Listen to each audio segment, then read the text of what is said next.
Royal history cracked open in a single glittering moment. A tiara unseen for nearly a century finally returned to the light. When Princess Catherine stepped out wearing the long-hidden Strathmore rose tiara, gasps rippled through royal watchers worldwide. Locked away in the royal vaults for 90 years, the jewel's reappearance was anything but accidental. This wasn't just a fashion moment. It was a powerful signal about heritage, legacy, and Catherine's place in royal history. In 1923, a particularly enchanting jewel entered the world of British royalty, the Strathmore Rose Tiara. This exquisite piece was presented as a wedding gift to Lady Elizabeth Bowes-Lyon, the daughter of the Earl and Countess of Strathmore and Kinghorn. At the time, Lady Elizabeth was marrying the Duke of York, who would later become King George VI, making the tiara not only a personal treasure, but also a symbol of the union of two prominent families. The gift reflected both familial love and the tradition of presenting fine jewelry to commemorate significant life events, a gesture meant to carry emotional and social weight through generations. The tiara itself was procured from the esteemed London jewelers Catchpole and Williams, a firm known for its craftsmanship and exquisite attention to detail. Its design was carefully conceived to resemble a delicate garland of roses, each flower meticulously rendered in sparkling diamonds. This naturalistic style was a nod to the artistic trends of the late 19th and early 20th centuries, when jewelry often drew inspiration from nature, capturing the graceful forms of flowers, leaves, and vines in precious metals and gemstones. The roses of the Strathmore tiara, in particular, demonstrated a remarkable finesse. Each petal was articulated to catch light at multiple angles, creating a dynamic play of brilliance that made the tiara seem almost alive when worn. Beyond its aesthetic beauty, the tiara held symbolic resonance. Roses have long been associated with love, loyalty, and beauty, making the motif particularly fitting for a wedding gift. By choosing a rose-themed design, the Countess and Earl of Strathmore ensured that the tiara would serve not only as a piece of jewelry, but also as a lasting emblem of familial affection and marital devotion. The gift also highlighted the Bowes-Lyon family's commitment to elegance and tradition, as well as their desire to see their daughter enter married life adorned with a piece befitting her new royal status. Following her 1923 marriage to the Duke of York, Lady Elizabeth Bowes-Lyon, later Queen Elizabeth, the Queen Mother, began to establish her public presence as a member of the royal family. Among the most iconic elements of her early royal wardrobe was the Strathmore Rose Tiara, a wedding gift from her parents, the Earl and Countess of Strathmore and Kinghorn. In the decades following her marriage, she wore this exquisite piece at numerous public events, diplomatic receptions, and formal portraits, cementing its status as both a personal treasure and a symbol of her growing royal identity. Photographic records from the late 1920s and early 1930s reveal the tiara in all its early glory, worn in a manner fashionable for the era, low across the forehead. This style, influenced by the romantic and glamorous aesthetic of the 1920s, allowed the tiara to frame the face elegantly, accentuating the Queen Mother's delicate features and complementing the sleek hairstyles of the period. In many portraits, the diamonds of the rose garland appear to glimmer subtly, catching the light in a way that enhanced her natural radiance. The tiara's naturalistic rose design, with its finely crafted petals and diamond accents, lent a softness and femininity that harmonized beautifully with her youthful demeanor and the refined lines of her early royal gowns. During this period, the tiara was more than a decorative accessory. It served as a visual link between the Queen Mother and her family of origin. As a gift from her parents, it carried with it the emotional weight of familial love and tradition. By wearing it in public, she honored the Bowes-Lyon legacy while also presenting herself as a modern yet gracious royal bride. The tiara also became a subtle indicator of her personal style, understated elegance, favoring pieces that were refined rather than ostentatious. a preference that would come to define her approach to jewelry throughout her life. The Strathmore rose tiara appeared in official portraits, formal gatherings, and social occasions, reflecting both the customs of royal protocol and the fashion sensibilities of the time. Its presence in public imagery helped solidify the Queen Mother's image as a young woman of grace and poise, comfortable in the spotlight, yet always carrying a sense of familial and personal history. Photographs from state events show how the low-set tiara emphasized the symmetry of her features, highlighting the interplay between royal tradition and contemporary style. By the early 1930s, the Queen Mother had fully embraced her role within the British monarchy, and the Strathmore rose tiara remained a consistent element of her public wardrobe. Its repeated appearances reinforced the tiara's status not merely as a piece of jewelry, but as a cherished heirloom that bridged personal sentiment, artistic craftsmanship, and royal duty. In this way, the tiara was not only an adornment, but a marker of identity, elegance, and continuity, linking her youthful public appearances with the enduring legacy she would carry throughout her long life in the royal spotlight.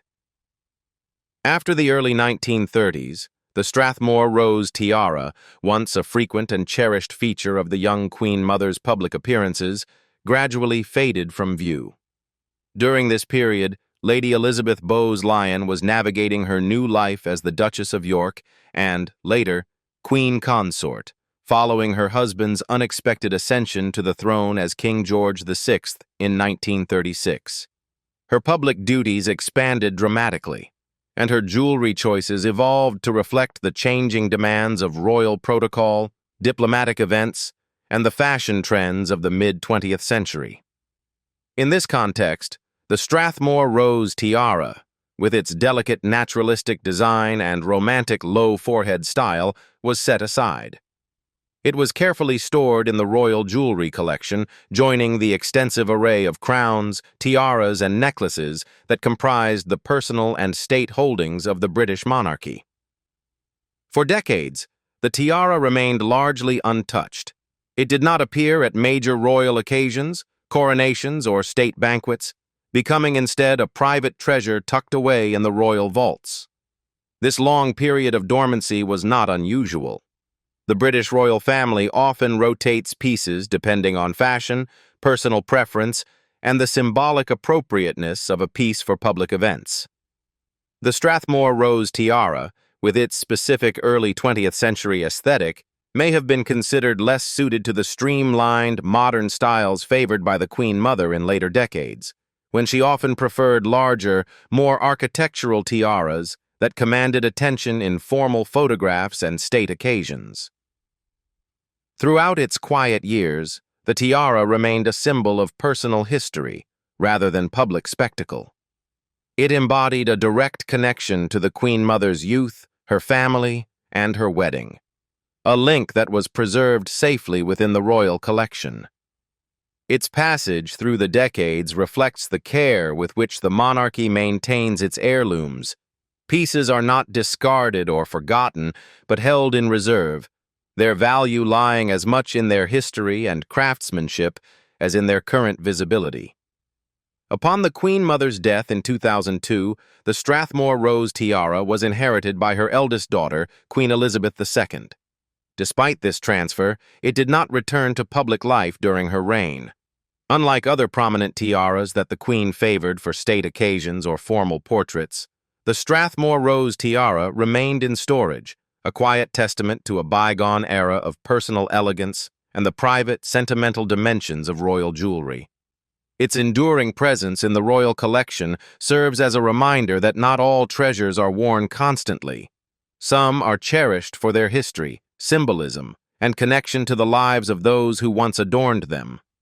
On the evening of November 21st, 2023, history quietly yet vividly returned to Buckingham Palace. At a state banquet held in honor of South Korean President Yoon Suk Yeol and First Lady Kim Keon-hee, Catherine, Princess of Wales, appeared wearing a piece of royal jewelry steeped in nearly a century of history, the Strathmore rose tiara. This marked the tiara's first public appearance since the early 1930s, nearly 90 years after it had last been seen. In doing so, Catherine became only the second person ever publicly documented wearing this exquisite piece, following its original owner, the young Lady Elizabeth Bowes-Lyon, later Queen Elizabeth, the Queen Mother. The choice of the Strathmore rose tiara was significant on multiple levels. Its delicate garland of diamond roses, crafted nearly a century earlier by London jewelers Catchpole and Williams, is a quintessential example of early 20th century naturalistic design. Worn by Catherine for the first time in the modern era, the tiara drew attention not just for its beauty, but also for its symbolic resonance, connecting the present generation of the royal family with the legacy of the Queen Mother. For many observers, this moment represented a deliberate gesture of continuity. By wearing a tiara once favored by King Charles III's grandmother, Catherine subtly reinforced the ties between the current monarchy and its rich historical lineage. The princess paired the tiara with a formal gown, reportedly designed by Jenny Packham, crafted in a way that allowed the tiara to remain the focal point of the ensemble.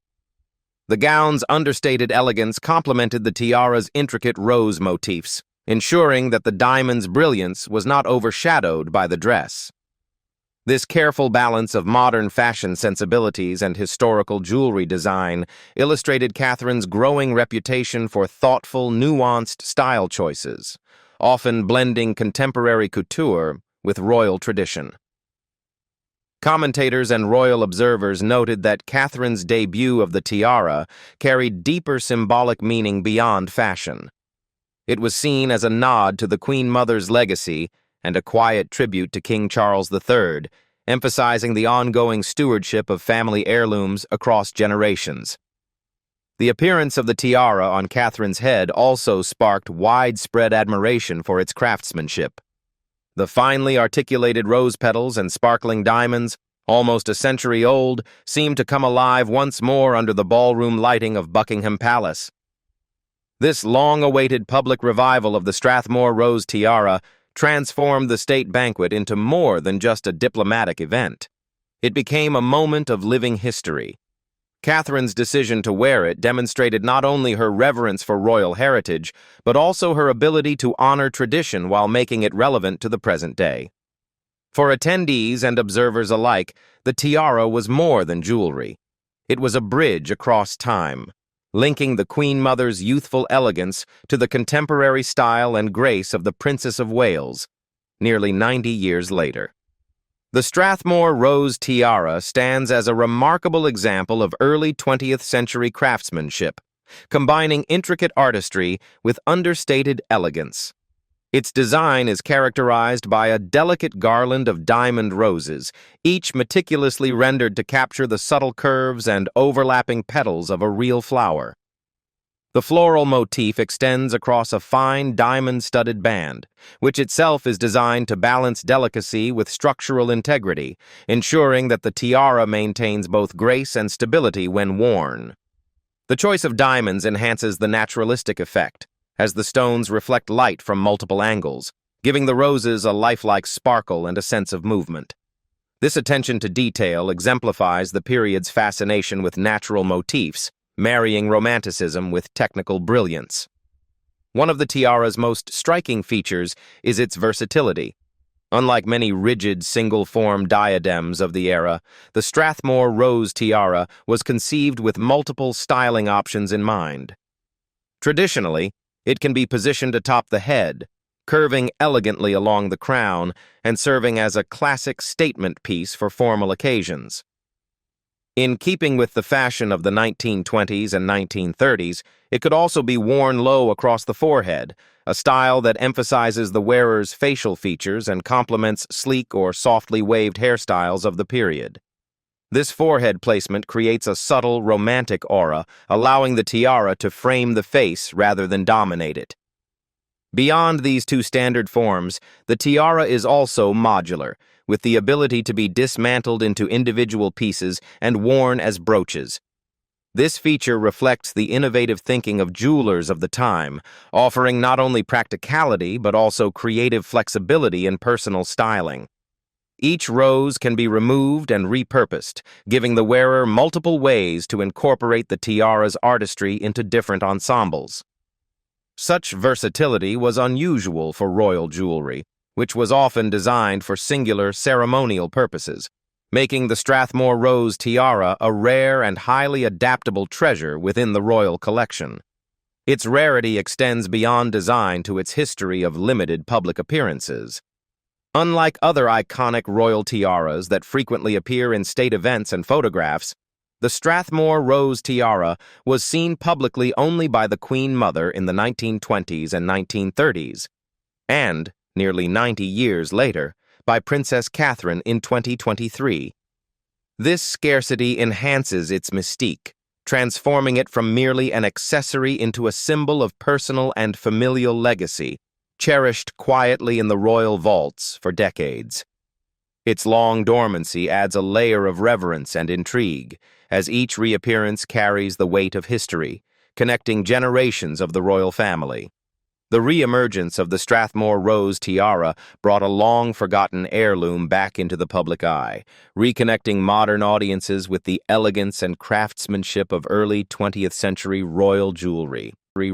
Originally a wedding gift to Lady Elizabeth Bowes-Lyon, later the Queen Mother, the tiara had been worn publicly only during her youth in the 1920s and early 1930s. After decades spent in the royal vaults, the diadem had remained largely unseen, known to the public only through historical photographs and jewelry catalogs. By choosing to wear it in 2023, Catherine effectively revived a nearly century-old story, bridging the gap between generations and drawing attention to the continuity of family traditions within the monarchy. Beyond its historical value, the appearance highlighted Catherine's role as a guardian of royal jewelry and tradition. Within the British royal family, certain pieces are considered more than mere accessories. They are heirlooms, laden with symbolism, sentiment, and historical significance. By carefully selecting the Strathmore rose tiara, Catherine demonstrated her understanding of this responsibility, honoring the memory of the Queen Mother while simultaneously reinforcing her own connection to the royal lineage. The tiara's debut underlined Catherine's growing prominence in royal ceremonial life, positioning her as a thoughtful steward capable of preserving and showcasing the family's heritage with grace and discernment. Moreover, the event emphasized how selective Catherine is in wearing tiaras publicly. Unlike her predecessors, who frequently adorned themselves with royal diadems for portraits, state occasions, and high-profile galas, Catherine has historically reserved tiaras for only the most significant events. Each appearance, therefore, carries heightened significance. Her choice to debut the Strathmore rose tiara at a diplomatic banquet amplified its importance, signaling both respect for historical precedent and an awareness of the tiara's rarity. What do you think about the return of the Strathmore rose tiara? Leave us your comments in the section below. We hope you have found this helpful video. Don't forget to leave a like, share, and subscribe to the channel if you like it. Thank you for watching this, and see you in the next videos. Goodbye.